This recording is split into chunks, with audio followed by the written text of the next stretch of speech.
नमस्कार, मी प्रज्ञा पोवळे। माझा महाकट्टा को प्रेझेंटेड बाय रामबंधू आचार आणि पापड, को powered by Chandukaka Saraf jewels, Barwa skin therapy, Pune merchant cooperative bank limited, Chitale dairy, Trinity college Pune, partnered by Finolex pipes, rummy circle, Mahaurja, mobility partner Shine, digital partner ABP live. बातम्यांच्या विश्वात सातत्याने वावरत असताना केवळ बातम्या नाही तर त्या पलीकडेही समाजाचा काहीतरी देणं लागतो या भावनेतून 12 वर्षांपूर्वी माझा कट्टा या कार्यक्रमाची सुरुवात झाली। या कट्ट्याने आजवर अनेक अनुत्तरित प्रश्नांची उत्तरे दिली, अनेक हळवे क्षण दिले, कित्येकदा हसवलं आणि अनेकदा अंतर्मुखही केलं। 12 वर्षांच्या या प्रवासानं 13व्या वर्षात पदार्पण केलंय। या 13 वर्षांच्या प्रवासात मायबाप, प्रेक्षक आणि माझा कट्ट्याचं आमचं नातं जुळलं, घट्ट झालं, आता ते अतूट झालंय। या 13 वर्षांच्या माझा कट्ट्यामुळे अनेकांचं कार्य हे जगभरात पोहोचलं आणि या कट्ट्यावर असे अनेक मान्यवर आले ज्यांच्यामुळे माझा कट्टा हा जगभरात पोहोचला। तुमचं आमचं हेच नातं वृद्धिंगत करण्यासाठी आणि गेल्या 13 वर्षांचा हा अविरत प्रवास साजरा करण्यासाठी आज या सोहळ्याचं आयोजन करण्यात आलंय। आणि या सोहळ्याच्या पहिल्या सत्रामध्ये कट्ट्यावरती पाहुणे म्हणून लाभलेले आहेत राज्याचे उच्च आणि तंत्र शिक्षण मंत्री चंद्रकांत पाटील आणि त्यांच्या पत्नी अंजलीताई पाटील। खरं तर महाकट्ट्याच्या या महापर्वाच्या पहिल्या सत्रात या दोघांसोबत गप्पा रंगणार आहेत। राजकारण हा कोणत्याही नेत्याच्या आयुष्याचा अविभाज्य भाग असतो। हीच नेते मंडळी ज्यावेळी राज्याच्या राज्यकारभाराची घडी नीट राहावी म्हणून सातत्याने स्वतःला झोकून देऊन काम करत असतात, तेव्हा संसाराची धुरा समर्थपणे सांभाळण्याचं काम त्यांच्या पत्नी करत असतात। समाजाचा संसार हाकत असताना आपला नवरा आपल्याला वेळ देऊ शकत नाही याची तक्रार न करता आल्या प्रसंगाला त्या सामोऱ्या जात असतात। या राजकीय चक्रात अडकलेले असताना, काही काळ पूर्णवेळ प्रचारक असलेले असताना चंद्रकांत दादा पाटील आणि अंजलीताई पाटील यांचं नातं नेमकं कसं जुळलं, कसं फुललं, राजकारणापलीकडे त्या दोघांमध्ये संवाद कसा रंगतो, पती पत्नीच्या नात्यातली गोड नोकझोक त्यांच्यातही होते का, हे सगळं आपल्याला या कट्ट्याच्या माध्यमातून जाणून घ्यायचंय। आपण जेव्हा म्हणजे 12 वर्षांचा महाकट्टा वगैरे असं म्हणतोय तेव्हा या खेपेला किंवा या महाकट्ट्याचं खरं तर आम्ही एक वेगळेपण हे ठेवलंय की याच्यामध्ये मुख्यत्वे नात्यांच्या बद्दल नात्यांना उलगडण्याचा प्रयत्न या महाकट्ट्यांमधून करायचा प्रयत्न आम्ही करतोय। आणि त्यामुळं अंजलीताई, मी तर तुम्हाला पहिल्यांदा कुठल्याही अशा व्यासपीठावर बघतोय म्हणजे दादांशिवाय किंवा दादांसह, त्यामुळे तुम्ही आलात त्याबद्दल खूप आभार, तुमचे विशेष आभार। दादा, तुमचा कट्टा बऱ्याच काळापासून पेंडिंग होता, तो या निमित्तानं तीही संधी मिळते, त्यामुळे तुमचेही आभार। खरं तर म्हणजे तुम्ही समाजकारणामध्ये अनेक वर्षांपासून आहात, तसे राजकारणामध्ये प्रामुख्यानं महत्त्वाची भूमिका गेल्या 12-14 वर्षांमध्ये पार पाडताना दिसत आहे। पण त्याआधी दीर्घकाळ अभाविपचं काम तुम्ही करत आलात, तुम्ही दोघंही करत आलात। मूळ कोल्हापूरचे असलेले मुंबईत वाढलेल्या पाटलांच्या कुटुंबातल्या एखाद्या मुलाला अभाविपमध्ये जावं असं का वाटलं, तुमची काय पार्श्वभूमी होती, हे आधी आपण सांगितलं तर मग आपण पुढच्या गप्पांना सुरुवात करूया।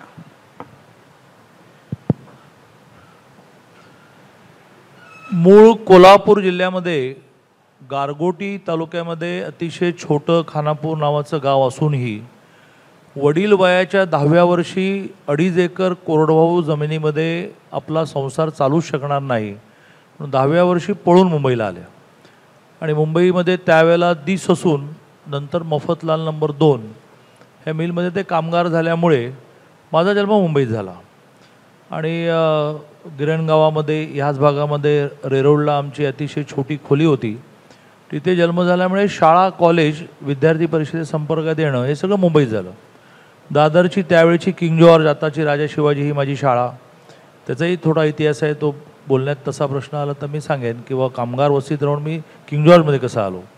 आणि कॉलेज व्हीटीचं सिद्धार्थ कॉमर्स, सिद्धार्थ कॉमर्समध्ये त्यावेळेला 11वी नंतरचं 4 वर्षाचं BCom होतं, FY, inter, BCom part 1, BCom part 2। तर त्या पहिल्या 2 वर्षामध्ये काही संपर्कच नाही आला विद्यार्थी परिषद। आणीबाणी होती त्या काळामध्ये आणि आणीबाणीमुळे अशा सगळ्या चळवळींना मर्यादा होत्या।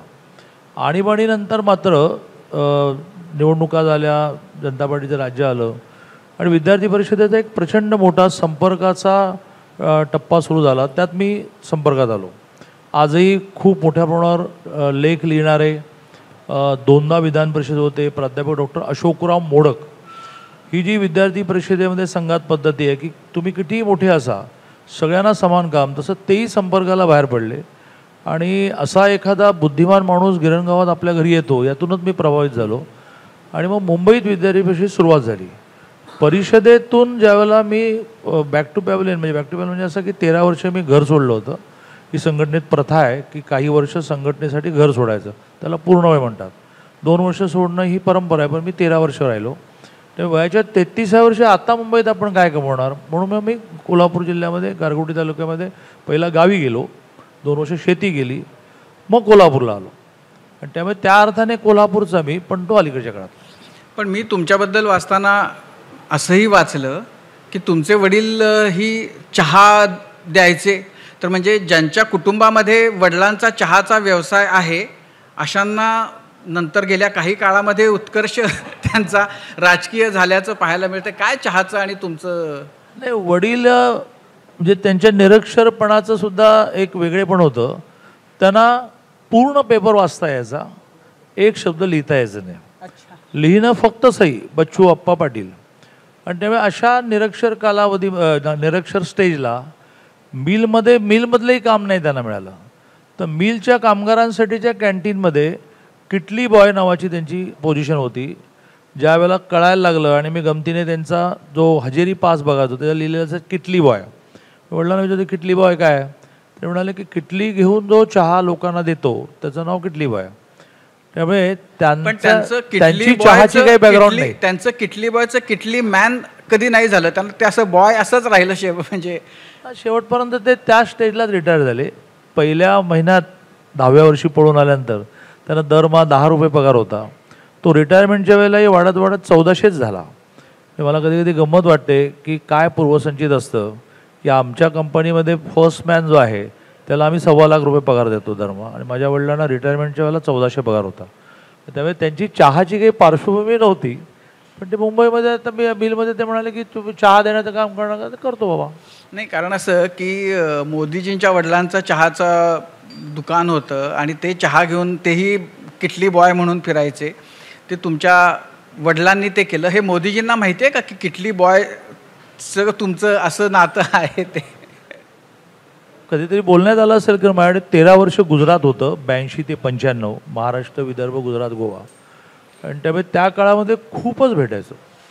त्या भेटण्यामध्ये कधीतरी मी आणि त्यांचा स्वभाव असा आहे की प्रत्येक बारीक बारीक गोष्ट ते विचारतात. त्यात सांगितलं असेल, पण हे अगदी योगायोगाने असणारं साधर्म्य आहे. अंजलीताई, म्हणजे तुम्ही ICWA केलेलं आहे आणि दादांचं शिक्षण काय झालेलं आहे? मी BCom एकदा नापास, एकदा 41% पास. तर म्हणजे हे सगळं असताना आणि तुमचं ICWA असताना ABVP हाच तुम्हाला जोडणारा धागा असेल. पण म्हणजे दादांना तुम्ही कधी भेटलात, कशा भेटलात आणि कुठं भेटलात? कुठे भेटले, कशी भेटले हे खरं तर आठवणार नाही, कारण मी विद्यार्थी परिषदेत अगदी 11वीपासून कामात आले. तेव्हा दादा तर पूर्ण वेळ काम करत असावेत बहुधा, म्हणजे मला ते आठवत नाही आहे. कारण ते असलं तरी ते महाराष्ट्र लेवलला काम करत असतील. पण लग्नासाठी आम्ही भेटलो ते खूपच वर्षाने भेटलो. म्हणजे आम्ही 2004 साली भेटलो. ते आमचा एक कॉमन मित्र आहे, त्यांनी आम्हाला मला प्रपोजल आणलं असं. पण त्यानंतरही मी विचार करायला खूप वेळ घेतला होता की हे करायचं की नाही. मग त्या 2004 साली आम्ही असे भेटलो, पण आधी आम्ही कधी भेटलो हे मला खरंच नाही आठवणार. पण जेव्हा तुम्ही हा विचार करत होता, तुम्ही किती वेळ घेतलात विचार करण्यासाठी? एक 2-2.5 महिने घेतले. 2-2.5 महिने? कारण माझं ना त्यावेळेला ऑडिटचं काम चालू होतं. म्हणजे त्यावेळेला मला असं विचार करायलाही वेळ नव्हता. आमचं सप्टेंबरपर्यंत आमचं एकदम फुल पीक आवर्स असतात. आत्ता सुद्धा माझं तसंच आहे, एक रिपोर्ट फायनलायझेशन चाललं आहे. पण मी केवळ या इंटरव्ह्यूसाठी इथे आली आहे आज मुंबईमध्ये. म्हणजे तुमची त्यावेळेची आधी लगीन कोंढाण्याचं सारखं आधी ऑडिटचं, मग दादांचं बघू काय ते. पण दादा, हा जो 1.5 महिन्यांचा कालावधी होता तो तुमच्यासाठी कसा होता? मग थोडीशी हिस्ट्री सांगायची झाली तर ज्यावेळेला मी वयाच्या 36व्या वर्षी लग्न करण्याचा निर्णय केला त्यावेळेला माझं जिच्याशी लग्न झालं ती 6 वर्षाच्या संसारानंतर अचानक मॅसिव्ह हार्ट अटॅकने गेली आणि मग हा एक दैवी संकेत आहे 36व्या वर्षापर्यंत नाही गेलं म्हणजे मग देवाला आपल्याला संन्यासी जीवनी जगवायला लावायचं होतं मग संसारी जीवन जगायला होतं. आता त्याने असं म्हटलं की आता बरं झालं 6 वर्ष असं म्हणून मी करायचं नाही ठरवून 4 वर्ष गेली आणि त्या 4 वर्षाच्या कालावधीमध्ये तुमच्यासारखे अनेक मित्र सारखा आग्रह धरायचे की बा नाही तू लग्न केलं पाहिजे पुन्हा. त्यात मग ही म्हणाल तसं आमचा कॉमन मित्र पार्ल्याला राहतो अभय बापट हिचंही दोघेच बहीण भावंड असल्यामुळे आणि भाऊ लेस्टरला सेटल झाल्यामुळे 25-30 वर्षात ते तिकडे आहेत. मग आईवडिलांची काळजी करण्यासाठी तिने निर्णय केला होता की आपण लग्न न केलेलं बरं. अशा वेळेला त्या अभय बापटने ज्यावेळेला हा प्रस्ताव आणला त्यावेळेला पहिलं तर वेळ लावला त्याच्यामध्ये ऑडिट जसं कारण आहे तसं माझ्या आईवडिलांची जबाबदारी माझी आहे ती तुझी असणार आहे का. तर मी पहिल्या भेटीतच हो म्हटलं पण एखाद्या वेळेस तो कॉन्फिडन्स यायला तिला वेळ लागला. त्या कालावधीमध्ये करायचंच नव्हतं अचानक आला आहे त्यामुळे महिन्या 1.5 महिन्यामध्ये मी काय कधी निर्णय मिळणार आहे कधी निर्णय मिळणार असं काय अस्वस्थ नव्हतं. पण म्हणजे जेव्हा दादांशी तुम्ही लग्न केलं त्यावेळेला ते अभाविपचे पूर्ण वेळ काम करणारे अभाविपचे देश पातळीचे मंत्री वगैरे असं काम करत होते. राजकारणामध्ये ते येतील हे त्यांनाही त्यावेळेला ठाऊक होतं का मला शंका आहे. तर त्यावेळचे दादा जेव्हा ते तसे सक्रिय नव्हते राजकारणामध्ये फार आणि नंतरचे 14 नंतर तर ते एकदम सगळ्याच अर्थानं केंद्रस्थानी आहेत. तर याच्यामध्ये तुम्हाला काय म्हणजे तुम्हाला आनंद होतो का पूर्वीचं बरं होतं असं वाटतं तुमची काय भावना आहे. खरं म्हणजे तेव्हाही ते समाजकारणात खूप सक्रिय होते म्हणजे आता ते समाजकारण आणि राजकारण असं दोन्ही करतायत. म्हणजे त्याही वेळेला त्यांचं कंपनीतला असणारा वेळ नंतर त्यांचे प्रवास समाजकारणात त्यांचा जाणारा वेळ हा भरपूर होता. तरी ते घरासाठी थोडा वेळ द्यायचे आता अजिबातच देत नाही. पण ठीक आहे म्हणजे हे असं तुमचं पार्ट ऑफ लाईफ होतं ना. तुम्ही जेव्हा काहीतरी नवीन क्षेत्र निवडता किंवा नवीन जबाबदारी एखाद्या पक्षाकडून तुम्हाला दिली जाते तेव्हा तुम्ही हे करायलाच पाहिजे म्हणजे त्याला चॉईस नसतो. पण चांगलं आहे म्हणजे ते दोन्ही अजूनही बॅलन्स करतायत. पण मगाशी तुम्ही बोलताना असं म्हणालात की तुम्ही 1.5 महिन्याचा वेळ घेतला होता तर तुम्ही म्हणजे जसा तो विचार करताना जेव्हा अकाउंटशी संबंधित असलेली जी व्यक्ती असती ती एकीकडं प्लस काय आणि एकीकडं लायबिलिटीज काय आणि ॲसेट्स काय असं ते मांडतं.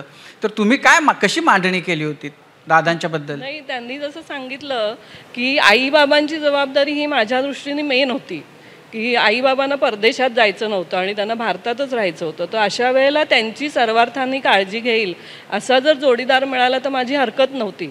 आणि त्यांना मी जेव्हा हे म्हटलं तर ती त्यांनी अगदी पूर्णपणाने आत्तापर्यंत सांभाळली. म्हणजे जेव्हा बाबांना बरं नव्हतं तेव्हा आमच्या घराच्या पार्टमध्ये त्यांच्यासाठी 2 खोल्यांचं घर 3 महिन्यात बांधून राहायला ते तिथे आले. इतक्यापर्यंत सगळं ते करतात. त्यामुळे माझं ते मी तो बॅलन्स म्हणजे बॅलन्स म्हणायचं किंवा तो मी विचार केला आणि मी भेटल्यावर मला एकदम कॉन्फिडन्स आला की हा माणूस हे करेल नक्की. कारण त्यांचा स्वभाव असा आहे की एखादा शब्द दिला की तो काही झालं तरी ते पाळतील असं असल्यामुळे तो तेवढा वेळ मी घेतला आणि तो मला वाटतं यशस्वी झाला. पण तुम्ही पण अभाविपचं काम करत होतात तर त्यावेळेला तुमचा कधी संबंध नव्हता आलेला. संपर्क मी म्हटलं तसं ज्येष्ठ कार्यकर्ते म्हणून ना कारण मी 11वीपासून अगदी बेसिक ज्युनियर म्हणजे एका पूर्व विभागात काम करत होते आणि ते एकदम महामंत्री वगैरे झालेले होते त्यामुळे तसा संपर्क येतोच पण असा नव्हता आलेला. दादा तुम्ही खूप दीर्घकाळ हे काम केलं म्हणजे समाजकारणाचं हे काम. तर अभाविप त्यावेळेला तुम्ही ज्या वेळेला सुरुवात केली त्यावेळचे दिवस आता तर खूप परिस्थिती बदलली असेल पण काय तुमच्या लेखी म्हणजे खूप परीक्षेचा काळ तुमच्या आयुष्याच्या दृष्टीनं असे कोणते टप्पे किंवा असा कोणता काळ होता किंवा असे कोणते प्रसंग होते त्या काळात. विद्यार्थी परिषद त्या काळात जी होती तशीच आज आहे. हे एक मोठं परमेश्वराचे उपकार मानले पाहिजेत की काळाच्या ओघामध्ये संघटनांच्या कल्चरमध्ये बदल होतो तो विद्यार्थी परिषदेच्या कल्चरमध्ये झाला नाही. आणि त्यामुळे विद्यार्थी परिषद ही एका अर्थाने देशासाठी समाजासाठी आयुष्य जगणारी माणसं निर्माण करणारा कारखाना हे सर्व आज आहे. आणि त्यामुळे राजकारणातली दिसतात तर केंद्राच्या मंत्रिमंडळात 10 जण असे आहेत की ज्यांची बॅकग्राऊंड ही विद्यार्थी परिषदेची आहे. धर्मेंद्र प्रधान नितीनजी गडकरी मग शेकावतजी वगैरे मोठी यादी आहे व्ही मुरलीधरण वगैरे. पण अपार्ट फ्रॉम पॉलिटिक्स समाजाच्या विविध क्षेत्रामध्ये खूपच आहेत.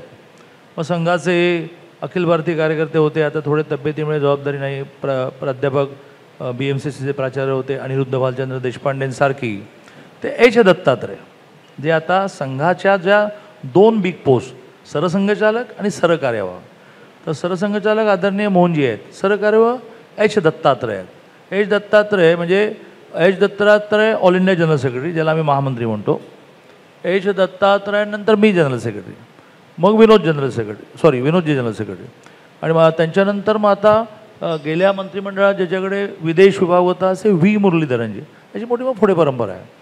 असे ऑल इंडिया जनरल सेक्रेटरी असणारे एच दत्तात्रय आज संघाचं अखिल भारतीय वैचारिक आणि सर्वच नेतृत्व करतात. Very brilliant. आणि त्यामुळे राजकारणातले गोपीनाथराव मुंडे दिसतात की जे विद्यार्थी परिषद होते आणि राजकारणात आले. एच दत्तात्रयांसारखी खूप लोक आदिवासी भागामध्ये, धर्मक्षेत्रामध्ये, कामगार क्षेत्रामध्ये, आता राष्ट्रीय स्वयंसेवक संघापासून प्रेरणा घेऊन कामगार क्षेत्रात काम करणाऱ्या भारतीय मजदूर संघाचा all India general secretary B Surendra जो आहे, तो माझ्या रिजिममध्ये आंध्राचा संघटनमध्ये होता. त्या विद्यार्थी परिषदेत काही फरक पडला नाही. इन जनरल समाजकारणात आणि त्यातही राजकारणात, समाजकारणातही फार फरक पडला नाही. आज किमान 40 वेगवेगळ्या प्रामुख्याने महिलांमध्ये काम करणाऱ्या संघटना माझ्याशी जोडलेल्या आहेत. मी त्याच्यात खूप इन्व्हॉल्व आहे. काही त्यांच्यात बदल नाही. तो स्वभाव, तेच राहणीमान, तेच डेडिकेशन. राजकारणात मात्र खूप फरक पडला.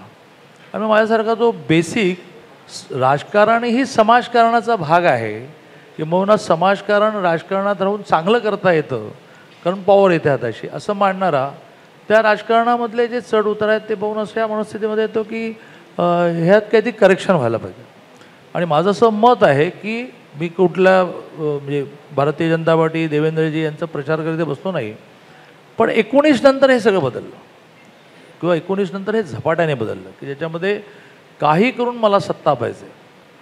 मग त्याला कोणी एक कारणीभूत आहे असं म्हणता येणार नाही, पण बेसिक समाजकारण तर अधिकाधिक प्युअर होत चाललं, कारण त्यांना आर्थिक सपोर्ट करणाऱ्या कंपन्यांचे CSR मिळायला लागले. पूर्वी कसं होतं, 101 रुपये देणगी दे रे, आता कुठलं तरी CSR त्यांना खाडकन 1 लाखाचा मिळतो. पण तुम्ही महाराष्ट्राच्या राजकारणामध्ये 2014 नंतर खूप म्हणजे एकदमच सक्रिय झालात. म्हणजे जेव्हा मला आठवतं की शिवसेनेच्या बरोबरच्या चर्चा करण्यासाठी जी काही कमिटी केली त्यात चंद्रकांत पाटील असं नाव आलं, तर आम्ही तुम्हाला चंद्रकांत पाटील अभाविपचे पदवीधर मतदारसंघाचे आमदार एवढ्यापुरतीच ओळख होती. अनेकांना तर असं वाटलं की चंद्रकांत पाटील म्हणजे गुजरातमधले चंद्रकांत पाटील जे तिथं आता प्रदेशाध्यक्ष वगैरे होते ते CR पाटील म्हणून ते ओळखले जातात, पण त्यांचंही नाव चंद्रकांतच आहे. तर ते त्यांना इथं बोलवत आहेत का, अशा स्वरूपाच्या त्यावेळेला चर्चा होत्या. पण तुम्ही एकदम म्हणजे जसं सुपरमॅन राजकारणात अवतरावा तसं तुमची एंट्री झाली. तर याच्या मागं काय, म्हणजे तुमचे मोदीजींशी, अमित शहा यांच्याशी असलेले आधीचे संबंध हे त्याचं कारण होतं? तुमच्याबद्दल त्यांना विश्वास होता, तुमच्याकडे गुजरातची जबाबदारी होती, त्यामुळं तुमची त्या अर्थानं त्यांना काय अपेक्षित आहे हे तुम्हाला जास्त चांगलं कळतं अशा अर्थानं? संबंधांच्या नंतर तुम्ही विश्वास शब्द वापरला तो जास्त महत्त्वाचा आहे. 13 वर्ष गुजरातमध्ये काम करत असताना ते म्हणजे मी जेव्हा 82ला क्षेत्रीय म्हणजे महाराष्ट्र, विदर्भ, गुजरात, गोवा झालून गुजरातमध्ये जायला सुरुवात केली तर जस्ट विद्यार्थी परिषदेतून अमितभाई राजकारणात आले होते. पण त्यांनी एक आग्रह असा धरला की विद्यार्थी परिषदेचा हा जो घर सोडणारा कार्यकर्ता आहे त्याला एक पालक जोडायचा असतो, की हा घर सोडून आला आहे, त्याची तब्येत कशी आहे, त्याचं जेवण होतं की नाही. तर तो प्रत्येक पूर्णवेळेला एक दिला जातो. त्यांनी आग्रह धरला की 10 वर्ष पुढची इथे अहमदाबादमध्ये जो पूर्णवेळ त्याचा पालक मी. मग माझं काम काय असतं तर वेगवेगळ्या प्रकारचं काम असायचं. त्याच्यामध्ये एक पालकाला भेटणं, इथल्या पूर्णवेळचं कसं चाललं आहे बाबा, अशी अमितभाईंची खूप भेट व्हायची.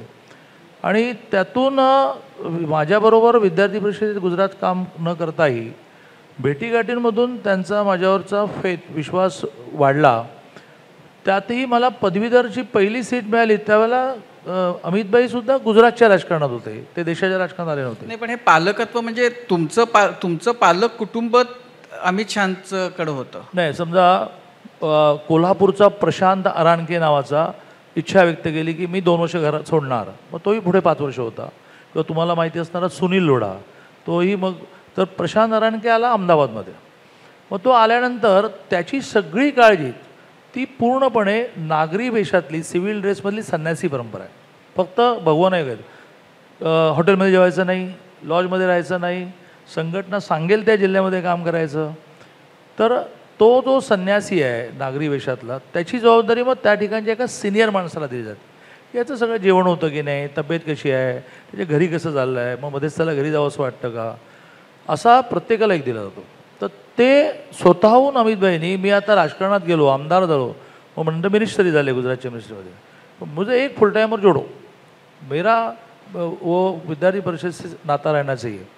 मग प्रशांत अरांकेची काळजी तुम्ही घेता तर मग मी भेटून त्यांना विचारतो कैसे चल रहा है प्रशांत का, अच्छा चल रहा है, बीच बीच में उसको घर की याद आती है, शायद मुझे ऐसा लगता है कि अब उसको घर वापस भेजना पडेगा.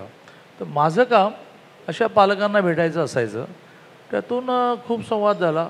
मोदीजींचंही असंच आहे की मोदीजींना 75 ते 77 आणीबाणीमध्ये ज्यावेळेला संघावर बंदी होती पण विद्यार्थी परिषद नव्हती, तर अनेक संघाच्या कार्यकर्त्यांना विद्यार्थी परिषद काम करायला सांगितलं गेलं. म्हणजे 75 ते 77 आणि त्याच्या आधी जी गुजरातमध्ये चिमनभाई पटेल यांच्या विरुद्ध मुवमेंट चालली, मोठी मुवमेंट झाली ज्यात चिमनभाई राजीनामा दिला, त्या मुवमेंटमध्ये विद्यार्थी परिषदेने लीड केलं. आत्ता जे एक्सपायर्ड झाले बिहारचे अनेक वर्ष उपमुख्यमंत्री होते सुशील कुमार मोदी, हे त्यावेळेला ती मुवमेंट लीड करायचे चिमनभाई पटेल, नवनिर्माण आंदोलन. त्यातही संघाने त्यावेळेला प्रचारक असूनही मोदीजींना असं म्हटलं होतं आप जरा ध्यान दो. 75-77 आणीबाणी आली, संघावर बंदी आली, मग मोदीजींनी सांगितलं की आप जरा विद्यार्थी परिषद का काम करो ताकि आपको कोई गिरफ्तार नहीं करेगा. त्या कालावधीतली ABVPशी नाळ, डायरेक्ट ABVPचं काम कधी केलेलं नसतानाही नाळ मोदींची जास्त जुळली. आणि त्यामुळे मी यायला सुरुवात झाल्यानंतर त्यांना माझ्या प्रवासात मला भेटणं, विद्यार्थी परिषद समजून घेण्याचा इंटरेस्ट राहायचा. आणि ते जे विद्यार्थी परिषदेचं अहमदाबादमध्ये कार्यालय आहे पालडी 4 रस्ता नावाचं, ते त्यावेळेला नवनिर्माणचं चळवळीचं केंद्र झाल्यामुळे सगळे तिथून चालवायचे. त्या कार्यालयाशी सुद्धा मोदीजींशी नाळ जोडली. त्यामुळे त्या कार्यालयात मी राहायचो. मग ते बऱ्याच वेळा रात्री उशिरापर्यंत गप्पा मारायचे. काळाच्या ओघात ते कमी झालं, पण परिचय राहिला, फेथ राहिला, विश्वास राहिला. आणि त्यामुळे 14ला अचानक मी या मनोहराच्या आमदार निवासच्या रूममध्ये झोपलो होतो. मला अमितभाईंचा फोन आला रात्री 2 वाजता, दादा क्या कर रहे हो? बोले बस आमदार निवास में हो, देवेंद्र निकला है, 2 घंटे में पहुँचेगा दिल्ली से, आप उनके मॅजेस्टिक, ते मॅजेस्टिकच्या रूमवर राहायचे. ते मुख्यमंत्री झाल्यानंतरही 3 आठवडे मॅजेस्टिक रूमवर राहायचे. त्यामुळे वहाँ उनको जाकर मिलो. प्रश्न विचारण्याची सवय नसल्यामुळे का क्यों मिलो वगैरे काही नाही. पहाटे 4ला गेलो. देवेंद्रजींचा स्वभाव असा आहे की ते लगेच काही ओपन नाही करत. ते म्हणाले अरे भूक लागली पहिले जेवून घेऊ. म्हटलं मला 4 वाजता पहाटे तुम्हाला भेटायला कशाला सांगितले ते सांगा ना. मग जेवल्यानंतर म्हणाले नाही उद्या शपथ घ्यायची. कसली शपथ घ्यायची? मंत्री म्हणायचे मी का घ्यायचे? वरून सांगितलं आहे. असा तो प्रवास आहे. त्यामुळे एखाद्या वेळेस अमितभाईंनी यादी करून जेव्हा देवेंद्रजींना पाठवलं पहिले 7 शपथ कोणी घ्यायची, त्यात काहीही प्रशासकीय बॅकग्राऊंड नसताना त्यांचा एखाद्या वेळेस इतके वर्ष त्यांनी मला बघितल्यामुळे त्यांचा विश्वास असेल की हा नीट करेल आणि मला असं वाटतं की त्यांच्या विश्वासाला मी पात्र ठरलो. अंजलीताई, दादा मंत्री झाल्यानंतर तुमच्या आयुष्यामध्ये काही बदल झाले का, आणि झाले तर काय बदल झाले? खरं म्हणजे काहीच नाही, कारण त्याही वेळेला मी लोकलनी प्रवास करत होते. मंत्री झाल्या मला मुळात लोकलनी, मुंबईचा लोकलचा प्रवास खूप आवडतो. त्यामुळे गाडीने मला चर्चगेट स्टेशनला किंवा विटी स्टेशनला कोणीतरी सोडायचं आणि मी लोकलनी माझ्या क्लायंटकडे जायचे. कारण मला तसा त्यावेळेलाही बदल नाही झाला आणि आजही तसा काही बदल नाही झालेला. कारण मंत्रीपद हे शेवटी सेवक पद आहे, म्हणजे दादा सेवा करण्यासाठी दिलेलं, सगळ्या लोकांनी निवडून दिलेलं पद आहे. त्यामुळे त्याच्यात आपल्यात काही बदल व्हावा असं मला नाही वाटलं कधी, आणि केलाही नाही मी अजून तरी. म्हणजे आजही मी महालक्ष्मीने आले नाही. पण मधल्या काही काळ असा होता की दादा काहीही बोलले की त्यांना कॉन्ट्रावर्सी व्हायची आणि त्याच्यानंतर त्यांनी अचानक सगळं बोलणं बंदच करून टाकलं. तर त्यांचं बोलणं बंद होण्यामध्ये तुमचा काही वाटा आहे का? तुम्हाला असं वाटतंय? असं अजिबात नाही. आजही त्यांचं ते काही बोलले तरी कॉन्ट्रावर्सीज होते. हा प्रॉब्लेम आहे आपल्याकडे. पण का होतं असं? घरामध्ये तर त्यांची होते असं नाही, सगळ्यांचीच होते. त्यामुळे हे काही वेगळ्या त्याला अपवाद आहेत असं नाही मला वाटत आहे. हल्ली काय झालंय, सोशल मीडिया इतका ॲक्टिव्ह झालाय की जरा काही कोणी बोललं की तो एक शब्द पकडून त्याच्यावर खूप बोललं जातं. मी हा एक इन जनरल सोशल मीडिया म्हणते. म्हणजे आपल्याकडे ॲक्शनला आपण रिॲक्शन देतो लगेच, पण ते काय बोललोय असं समजूनच नाही घेतलं जात. पण मग आता जेव्हा ते कॉन्ट्रोवर्सीजमध्ये अडकतात तेव्हा तुमची भूमिका किंवा तुमची भावना काय असते अशा वेळेला? का तुम्ही सोडून देता तुमचं तुम्ही बघा? नाही, मी असं म्हणते की हे असं म्हटलेलेच नसणार, कारण मला माहिती आहे आधी काहीतरी बोललेत आणि नंतर काहीतरी बोललंय. अशीच माझी भूमिका असते. सोडून द्या, नाही मग ते सोडून द्याच म्हणायला लागतं. म्हणजे त्याच्यावर करणार काय, मी काय रिॲक्ट होणार? पण म्हणजे मधल्या काळामध्ये ज्या काही झाल्या तर म्हणजे खूप त्रास झाला असा प्रसंग कोणता होता की ज्याच्यामुळं कदाचित ते काही अनाठाई काहीतरी म्हणजे अर्थ लावला गेला, अकारण त्याच्यातनं कॉन्ट्रोवर्सी निर्माण केली गेली, असं कोणती घटना प्रसंग तुम्हाला वाटतो की ज्याच्यामुळे उगाचच बिचाऱ्या दादांना लोकांनी धारेवर धरले असं तुम्हाला वाटलं? नाही, ज्या काही झाल्या ना त्या सगळ्याच अशा होत्या. म्हणजे उदाहरणार्थ शाई फेकण्याची काहीच गरज नव्हती. आता त्यांचा डोळ्याला त्रास आहे, म्हणजे मेलानोमा झालेला होता 2007 साली, नेमकं त्याच डोळ्यावर शाई फेकली गेली. काय गरज आहे? म्हणजे आम्हीही शाई फेकलेली आहे, विद्यार्थी परिषदेचं आंदोलन करतो, पण डोळ्यावर नाही ना, तुम्ही कपड्यावर टाका. आणि निषेध व्यक्त करण्याचा आणि काही मार्ग असू शकतात. एखाद्याला इजा पोचवणं हा नक्कीच मार्ग असू शकत नाही ना. दादा, तुम्ही खरंच गेल्या काही काळामध्ये बोलणं एकदम थांबवलेलं आहे का? नाही, काही बोललं तरी कॉन्ट्रोवर्सी निर्माण व्हायला लागली. अगदी 4-5च घटना घडल्या आणि मी निर्णय केला. त्यातलं एक तर आपल्याला माहिती आहे की मी राज्याचा अध्यक्ष होतो, नवीन सरकार आलं, एकनाथजी मुख्यमंत्री झाले. आता राज्याचा अध्यक्ष म्हणून माझी जबाबदारी आहे ना की आमदारांना समजावणं. म्हणजे मी काही विषय ओपनही करू शकणार नाही की काय त्यातला स्वाभाविकपणे देवेंजींवरच्या श्रद्धेमुळे, संघटनेवरच्या प्रेमामुळे आमदारांच्या रिॲक्शन्स खूप स्ट्रॉंग होत्या आणि त्यात काही चुकीचं नव्हतं. तर त्यांना समजवताना मी माझे ते परंपरागत शब्द वापरणार ना, अरे बाबांनो, हिंदुत्वाच्या रक्षणासाठी, या राज्याच्या विकासासाठी मनावर दगड ठेवा. त्यात काय चुकलं? तर त्याचा अर्थ असा लावला गेला की आवडलं नाही, एकनाथजीने मुख्यमंत्री म्हणून आवडलं नाही. मला त्यातलं एकनाथजींचं फार अप्रूव्ह वाटतं, कौतुक वाटतं. मी पनवेलला झालं अधिवेशन आणि मी आपला प्रवासाला निघालो. मी कधी बघतच नाही काय टी व्हीवर चाललं आहे. मला एकाने फोन केला आणि असं म्हटलं की अरे अशी कॉन्ट्रोवर्सी सुरू आहे. म्हटलं ह्यात कॉन्ट्रोवर्सी करण्याचं काय कारण आहे? मी माझ्या कार्यकर्त्यांना, अधिवेशन होतं आमचं, त्यांना समजावत होतो ना, पण कॉन्ट्रोवर्सी झाली. एकनाथजींनी इमिजिएट केसरकरांना सांगितलं की दादा अडचणीत आहे, तुम्ही बोललं पाहिजे. केसरकरांनी खूप चांगलं बोलले. केसरकर असं म्हणाले की 105 जणचे आमदार, 7 ज्यांच्यावर अपक्ष, अशा 112 वाल्यांना उपमुख्यमंत्री व्हायला लागलं तर काय पेढे वाटणार काय? दुःखच होणार. मग ते दुःख झालेलं तो नेता म्हणून समजावतो आहे. पण हा एक झाला. सगळ्यात जास्त दुःख कधी झालं ज्याच्यामुळे मी निर्णय केला की आपण जरा शांत बसलं पाहिजे. मी शिक्षण मंत्री म्हणून पैठणला गेलो. पैठणला एक संतपीठ आपण उभं केलं. संतपीठाला आपण 32 कोटी दिले, त्याच्याबद्दल सत्कार माझा. आणि मग त्या प्रास्ताविकामध्ये ग्रामीण भागात एक पद्धत आहे की कितीही दिलं तरी आणखीन काहीतरी मागायचं, कारण मागून तर बघून मिळेल ते मिळेल.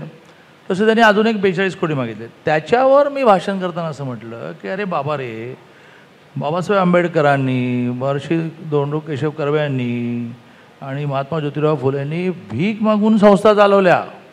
तुम्ही काय उठसूट मागताय? आता तर CSR वगैरे आला. दिस माय स्टेटमेंट. आता ह्याला जर असं कन्वर्ट केलं गेलं की बाबासाहेबांना हे भिकारी म्हणाले, ही फॅक्ट पण आहे ना. नंतर मग मी प्रबोधनकार ठाकरेंचं एक पुस्तक भेट दिलं उद्धवजींना, की त्यात प्रबोधनकार ठाकरे कर्मवीर भाऊराव पाटलांच्या बाबतीत असं म्हणाले की मी कर्मवीरांना असं म्हटलं आपण दोघे भीक मागायला जाऊया. आणि मग आम्ही दोघे गांधीजींकडे भीक मागायला गेलो. मग गांधीजींना मी जेव्हा असं म्हटलं तर गांधीजी असं म्हणाले अरे मीच भिकारी, तुम्हाला कुठून देऊ? मग प्रबोधनकर म्हणाले की तू मोठा भिकारी, आम्ही छोटा भिकारी. अरे हा आशय झाला. भिकारी नाही म्हटलं मी, तर भिकारी शब्द विचारलं. मी म्हटलं भीक मागून संसद. हे मी त्यांचं ॲप्रिसिएशन केलं, कौतुक केलं, श्रद्धा व्यक्त केली. लावलं काय केलं? इट्स ओके, तरी पण तुम्हाला असं वाटलं म्हणून निदर्शनं करा, आणखीन काय मला घेराव घाला. आताही म्हटलं माझ्या डाव्या डोळ्यामध्ये कॅन्सर आयडेंटिफाय झाला होता. माझा पांढरा भाग जो आहे स्किरा हा आर्टिफिशियल आहे. तो त्यांना माहिती नसेल हे होते, पण शाई मारण्याची ही पद्धत भरपूर डाव्या डोळ्यात नेम धरून मारायची. मग मी व्यथित झालो आणि असं म्हटलं की जर आपण काही म्हटलं तर कॉन्ट्रोवर्सी होणार असेल आणि यात काही स्कीम आहे. मी इथे खूप गोष्टी ओपन नाही करू शकणार. यात काही स्कीम आहे की सारखं याला कॉन्ट्रोवर्सीत आणायचं की हा बॅकफूटवर गेला पाहिजे आणि बॅकफूटवर जाऊन लाईमलाईटमध्ये आलेला संपला पाहिजे. अशी जर स्कीम असेल, कोणाची असेल त्याची असेल, तर त्याची स्कीम त्याला लखलाभ हो, आपण आपलं काम करू. मग त्या पैठणच्या प्रसंग म्हणजे पैठणच्या नंतर मी आलो संभाजीनगरला आणि तिथे एक खूप मोठं वंदे मातरम नावाचं 3000 कॅपॅसिटीचं आपल्या डिपार्टमेंटने सभागृह आणलं. त्याच्या उद्घाटनाच्या वेळेला त्याला डॉक्टर बाबासाहेब आंबेडकरांचं नाव दिलं. सॉरी, डॉक्टर त्याविषयी काहीतरी संदर्भ होता. त्यात जवळजवळ 12-13 मिनटाचं माझं बाबासाहेबांचं भाषण हे अप्रतिम झालं. म्हणजे मी कधीच माझी स्तुती करत आहे. मला खूप आवडलं की आपण बाबासाहेबांवर खूप मनापासून बोललो. म्हणजे 1 तासापूर्वी मी न बोललेलो बाबासाहेबांच्या बाबतीमध्ये मी बाबासाहेबांना भिकारी म्हटलं असं म्हणून आंदोलन सुरू झालं. अरे मी 12 मिनटाचं चांगलं भाषण केलं ना, त्याचं काहीतरी कौतुक करा की. आणि मग असं लक्षात आलं की हे इनोसंटली नाही आहे. मला असं वाटतं मी काय म्हणतो तुम्हाला कळतं. मग हे जर इनोसंटली नसेल तर कोणाच्या तरी स्कीमचा बळी कशाला पडा. आणि म्हणून तुम्हाला सगळ्यांचा आधी आग्रह, नंतर थोडं रागवणं, अरे काय दादा बोलतच नाही यार, कमाल करतो. पण मला आणखीन डॅमेज न होऊ देण्यासाठी आवश्यक होतं. पण एकूण गेल्या काही वर्षांमध्ये हे ट्रोलिंग आणि हे तर खूप वाढलेलं आहे. तर ह्या ट्रोलिंगचा मानसिक तुम्ही त्याला हँडल कसं करता, मुख्यत्वे ट्रोलिंगला? म्हणजे आणि ते ट्रोलिंग सगळ्या प्रकारचं, सगळ्या प्लॅटफॉर्मवरचं. खरं म्हणजे या ट्रोलिंगला तुमचं सोशल मीडिया स्ट्रॉंग असणं हे त्याचं मोठं उत्तर आहे की त्या ट्रोलिंगला तुम्ही ट्रोलिंग केलं पाहिजे. म्हणजे आता ही जर समाजाची अवनत स्थिती आली असेल की मी केस चापून भांग काढतो तर करतो, मग तुम्ही तेल कुठलं वापरता. आणि मग परवा प्रणती शिंदे, जिचं वय काय मला माहिती आहे, माझ्यापेक्षा नक्कीच कमी आहे, तिच्या वडिलांच्या वयाचं मी आहे, ती मला चंपा म्हणाली. काय कुठे चाललेलं आहे सगळं. आणि त्यामुळे राजकारणात आता राहायचं असेल तर 1 ठोशाला 2 ठोशा देणं ह्याची ज्याची तयारी आहे त्याने राहावं, नाही तर घरी जावं. माझी 1 ठोशाला 2 ठोशा देण्याची तयारी आहे, पण ती कार्यपद्धती असं माझं मत नाही. मी सहन करतो, मी बेअर करतो, काही प्रमाणामध्ये यंत्रणा लावतो. मध्ये एका फार मोठ्या नेत्याने असंच एकेरीवर बोलायला सुरुवात केल्यानंतर माझी यंत्रणा जी अंगावर गेली, मोबाईलच बंद करून बसला. काही वेळेला ते करू, काही वेळेला सहन करू, पण हा महाराष्ट्राच्या समाजकारणामध्ये नाही. कारण ते बिचारे आपलं काम करतात, त्यांना काही पडलेलंच नाही. ते आदिवासी भागात काम करतात, झोपडपट्ट्यात काम करतात, त्यांच्या आनंदामध्ये राहतात की 4 गरीब लोकांना संध्याकाळचं जेवण दिलं. सगळा प्रॉब्लेम आलेला आहे राजकारणामध्ये. त्या राजकारणामध्ये मला माझी खुर्ची टिकवण्यासाठी माझं कर्तृत्व वाढवलं पाहिजे असं वाटत नाही, समोरच्याला डॅमेज करणं असं वाटतं. आणि त्यामध्ये ज्याला टिकायचं आहे त्यांनी तयारी ठेवली पाहिजे. मी त्यातला मार्ग असा काढला की आपण शांत राहू. मला जी स्पेस मिळाली त्या स्पेसमध्ये मी खूप काम करेन. अनेकांनी मला असं म्हटलं की तुम्हाला महसूल मंत्री PWD सहकार होतं आणि आता शिक्षण दिलं. मी म्हटलं ते विद्यार्थी परिषदेत काम केल्यामुळे माझ्याकडे अनुभव होता ना, म्हणून दिलं. आणि ते असं घेऊन ते मी इतकं जोरात केलं की देशामध्ये राष्ट्रीय शैक्षणिक धोरणामध्ये नॅशनल एज्युकेशन पॉलिसीमध्ये महाराष्ट्र फर्स्ट आला. एका वर्षामध्ये आम्ही 1100 नॅक कॉलेजेस 2200 करून टाकले. 43 लाख स्टुडंट पॉप्युलेशन महाराष्ट्राचं 53 लाख करून टाकलं. पॉलिटेक्निकची विद्यार्थी संख्या 85,000वरून 1,34,000 नेली. जे मिळेल ते चांगलंच आहे, त्याच्यात नीट करू. सकारात्मक विचार न करता जो रिॲक्शन देणारा असेल तो जाळ्यात फसेल. त्याने गप आपला त्याच्यातला चांगला मार्ग काढायचा आणि काम कसं. अंजली ताई, म्हणजे दादाने आत्ता ज्या गोष्टी सांगितल्या आणि खास करून मधल्या काळामध्ये चंद्रकांत पाटलांचा शॉर्ट फॉर्म चंपा चंपा असं करून आणि बाकी ट्रोलिंग, तर तुम्ही ते कसं घेता? म्हणजे दादांचं जे ट्रोलिंग होतं खरं म्हणजे तुमच्यापर्यंत ते येत तर असेलच. माझ्यापर्यंत येतं आणि सगळ्यांचंच होत असतं. त्यामुळे मी फक्त काही जण कानसे नसतात ना, तसं मी ऑब्झर्वर आहे. फक्त काय काय ट्रोल करतात, रिॲक्शन नाही द्यायच्या, कारण त्याला रिॲक्शन देऊन काही उपयोग नसतो ना. त्यामुळे ऑब्झर्व करत असते मी फक्त काय काय ट्रोल होऊ शकतात. म्हणजे मी असं म्हणते किती क्रिएटिव्हिटी आहे ट्रोलिंगमधली.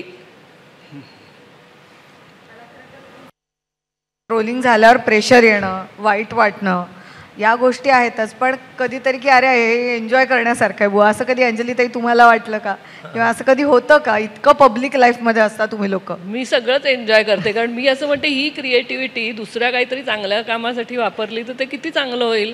हे जे सगळं निगेटिव्ह ट्रोलिंग करतात त्याच्या जे पॉझिटिव्ह कुठल्या तरी गोष्टींसाठी क्रिएटिव्हिटी वापरली जावी असं मला नेहमी वाटतं. पण हे इतक्या ज्या कॉन्ट्रोवर्सीज झाल्या त्यातल्या कधी तुम्ही रागवलत का चंद्रकांत दादा, की काय तुम्ही? नाही, मी मगाशी जसं म्हटलं ना की मला माहिती आहे की ते आधी काहीतरी म्हणलेत नंतर काहीतरी म्हणायचंय, पण तो एकच शब्द घेऊन समजा त्याच्यावर ट्रोलिंग होणार असेल तर मग काय उपयोग आहे? म्हणजे मी विचारते किंवा मला माहिती असतं ते काय म्हणले, तसं कॉन्फिडन्स असतो. म्हणजे जुन्या कार्यकर्त्या असलेल्या मेधा कुलकर्णी नंतर त्यांचं भलं झालं, आता खासदारकी मिळाली, पण अशी भावना झाली की त्यांनी तिथं जम बसवलेला असतानाच एका टर्म नंतर त्यांची म्हणजे नक्की 100% जिंकणारी सीट तुम्ही काढून घेतली आणि त्यामुळे तुमच्याबद्दल खूप तिथं स्थानिक पातळीवर ही नाराजी आणि टीका त्यावेळेला तुम्हाला सहन करावी लागली. तुम्ही हा प्रश्न विचारला, बरं झालं. तुमच्याच प्रश्न विचारतानाच्या अनेक क्रियापदं मला कलेक्ट करायला लागतील. कोथरूडमधल्या सर्वसामान्य माणसाला आवडलं नाही, ते सर्वसामान्य माणसाला आवडलं नाही नावाचं क्रियापद बदललं पाहिजे. काही लोकांना आवडलं नाही. दुसरं तुम्ही वाक्य असं म्हटलं की मला का लढावं असं वाटलं, मला लढावं असं वाटलं हे क्रियापद काढा. पक्षाला लढावं असं वाटलं. कोल्हापूर जिल्ह्यामध्ये 4 जागांवर मी निवडून येऊ शकतो असा सर्वे रिपोर्ट आला. कोल्हापूर उत्तर, कोल्हापूर दक्षिण, चंदगड एका टोकाची, बेळगावच्या बॉर्डरची, सगळे राजकीय नेते आमचे एका रांगेने उभे राहिले. तुम्ही उभं राहणार असाल ना तर आमच्यातली भांडणं संपली. आणि मग माझी जी बुदर्ग राधानगरी आहे की त्याच्यामध्ये 50-50 आलं होतं, जे माझं गाव आहे. पण हा पक्षाने मला आदेश दिला की तुला पुण्यामध्ये जायचं आहे. आता आज काळाच्या ओघात त्याचं लॉजिक सांगायला हरकत नाही.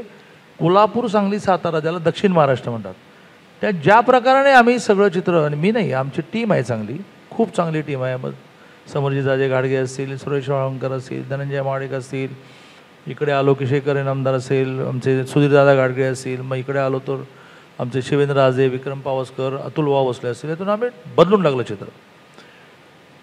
अमितभाईंनी राष्ट्रीय अध्यक्ष या नात्याने असा प्रस्ताव मांडला की आप पुणे में जाओ. और अभी पुणे ग्रामीण में ज्या सहकारी संस्था, वेगळ्या प्रकारच्या गावच्या राजकारणामध्ये आपण नाही आहोत, याच्यामध्ये पुण्यामध्ये जाऊन तू हे चांगल्या पद्धतीने करू शकता. मी त्यांना अनेक वेळा समजावून सांगितलं की मी या बैठकर भी कर सकता हो, म्हणजे आप मत लेकर जाओ, आत्ता जे स्ट्रॉंग आहे ते आपण वीक करणार. माझी कणबरी इच्छा नव्हती, माझा रेझिस्टन्स होता. पण मी नेहमी संघटनेमध्ये हे शिकलो, नेत्याची इच्छा ही तर आज्ञा. नेत्याने आज्ञा नाही करायची, नेत्याने इच्छा व्यक्त करायची. नेत्याची इच्छा ही तर आज्ञा, त्याप्रमाणे मी आज्ञा मांडली आणि आलो. एक लोक राजकीय क्षेत्रामध्ये उच्च पातळीवर गेले की त्यामध्ये गुंतून जावं लागतं. मी अनेक वर्ष बघतोय की सामाजिक क्षेत्रामध्ये काम करणाऱ्या अनेक संस्था, व्यक्तींना तुम्ही अत्यंत पाठीशी उभं राहून भरीव त्यांना सहकार्य केलेलं आहे, करवून दिलेलं आहे. आणि असे बोटावर मोजण्या इतकीच लोक मला तरी मागच्या 20 वर्षात दिसतात की त्यांनी थ्रस्टफुली स्वतःहून ठरवून असं पालक म्हणून उभे राहिलेले आहेत. तर हे कुठून आलं आहे तुमच्यामध्ये? तुम्हाला असं याची प्रेरणा काय आहे आणि त्याच्यात इतकं सातत्य तुम्ही टिकवून ठेवलं आहे, त्याबद्दल थोडं सांगा. एकतर 4थ्या वर्षी कळत नसतानाही मी ज्ञानेश्वरी वाचायला सुरुवात केली. आणि त्याच्यानंतर एकूण आपण कोण आहोत याचा शोध घेण्याचा माझ्या परीने प्रयत्न वाढत चालला. आणि मग त्याच्यातून जी रिॲलिटी मला लक्षात आली ती व्यवहारामध्ये प्रकट व्हायला लागली की तुला तुझ्या मुलासाठी जे करावंसं वाटतं ते शेजारच्या मुलासाठी करता आलं पाहिजे. आता एक मानसी नावाचा प्रोजेक्ट आम्ही आता कोथरूडच्या केळेवाडी झोपडपट्टीत सुरू केला आहे. ज्या प्रोजेक्टचं मानसी नाव आहे, पण हेतू मांडताना मी कार्यकर्त्यांना असं म्हणतो की आईवडील आपल्या मुलांना जे देऊ शकतात ते ह्या मुलींना मिळालं नाही, त्यामुळे आईवडील आपल्या मुलांना जे देतील ते या मुलींना मिळालं पाहिजे. त्या भूमिकेतून मी हा विचार करत असतो की एक संस्था पायावर उभी राहिली पाहिजे. आणि सामाजिक संस्था उभ्या नाही राहिल्या तर समाज स्ट्रॉंगच होणार आहे. तर तुम्ही जे काम करताय प्रामुख्याने अपंगांना IAS IPS करण्याचा तुमचा प्रयत्न चालला आहे.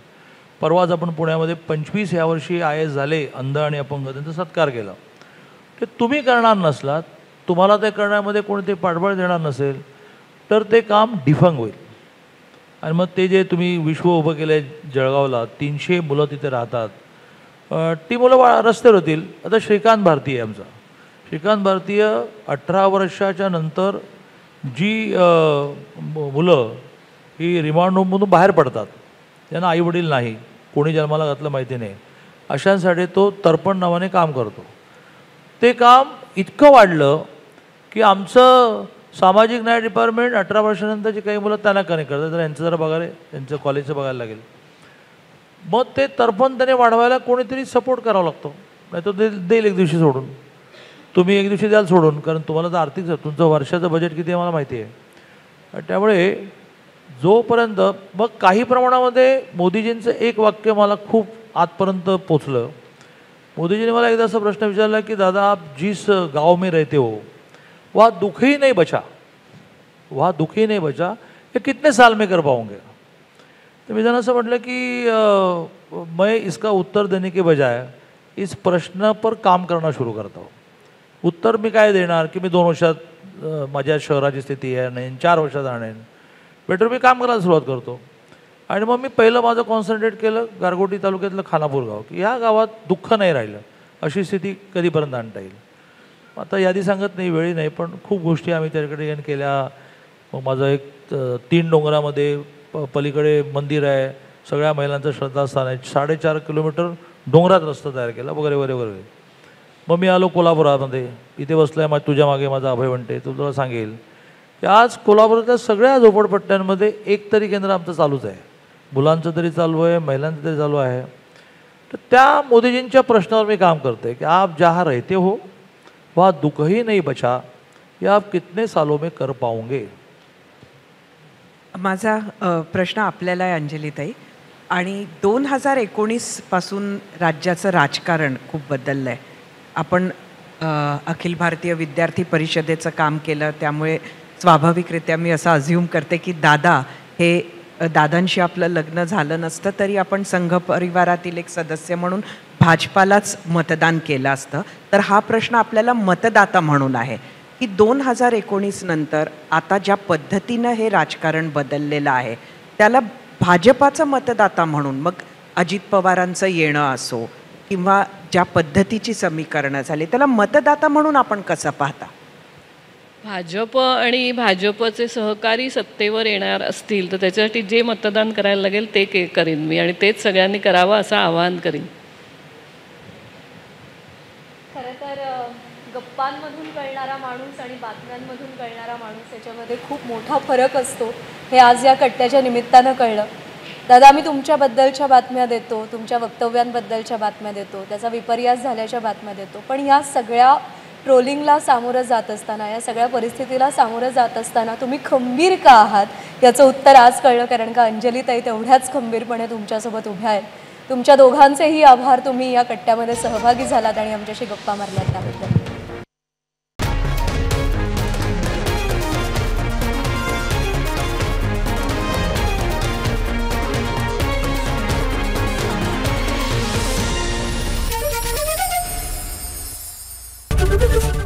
एबीपी माझा, उघडा डोळे बघा नीट.